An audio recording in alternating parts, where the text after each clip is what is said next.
দুর্গাপুজোর পরই শুরু হয় লক্ষ্মী পুজোর তোড়জোড়। মা লক্ষ্মী ধন সম্পত্তির দেবী হওয়ায় প্রায় প্রতিটি বাঙালি বাড়িতেই তার পুজো হয়, সাধারণত শান্তভাবে শঙ্খ বাজিয়ে। তবে পশ্চিমবঙ্গের বিভিন্ন বাকি জেলাতে দেখা যায় একটু ভিন্ন স্বাদের দৃশ্য।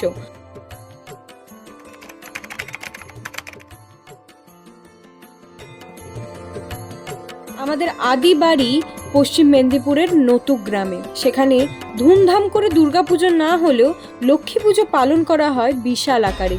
ঢাক কাসর বাজিয়ে 4 দিন ধরে লক্ষ্মী পুজো হয়, প্রায় কালী পুজো বা দুর্গা পুজোর মতোই জাঁকজমকপূর্ণভাবে।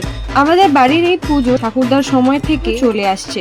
দশমীর পরদিন থেকেই প্রতিমা তৈরির ও পুজোর প্রস্তুতি শুরু হয়। পুজোর দিন বাড়ির একজন ছেলে ঘটে জল ভরার পর সন্ধ্যের মূল পুজো শুরু হয়। তখন ঢাক শঙ্খ বাজনা বেজে ওঠে আর বাজি ফাটানো হয়। একান্নবর্তী পরিবারের এই পুজো নিয়ে ছোট থেকে বড় সবাই সমানভাবে উৎসাহী থাকে। বাড়ির সব সদস্যরা পুজোর কটা দিন এই গ্রামের বাড়িতে এসে একত্রিত হয়।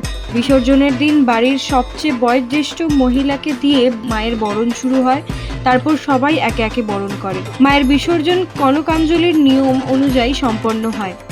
এই লক্ষ্মী পুজো সাধারণের থেকে অনেকটাই আলাদা এবং এই অন্যরকম নিয়মের পেছনের কারণটা আজও অজানা। বলা হয় মা লক্ষ্মী শান্তপ্রিয়, তাই তার পুজো নীরবে করতে হয়। তিনি চঞ্চলা, কিন্তু আমাদের এই পুজো বছরের পর বছর ধরে এই নিয়মেই হয়ে আসছে। 4 দিন ধরে গ্রামের সকল মানুষকে নিমন্ত্রণ করা হয় এবং তারাও আনন্দের সঙ্গে এই পুজো উপভোগ করেন। এটা হয়তো শুধু এক রকমের বিশ্বাস, তবে আসল ব্যাপারটা হলো ভক্তি। পুজোর কোনো বিশেষ অর্থ বা কারণ না থাকলেও এই পুজো সম্ভবত একান্নবর্তী পরিবারকে একত্রিত রাখার এবং সবাইকে একসঙ্গে আনন্দে মাতিয়ে রাখার একটি উপলক্ষ।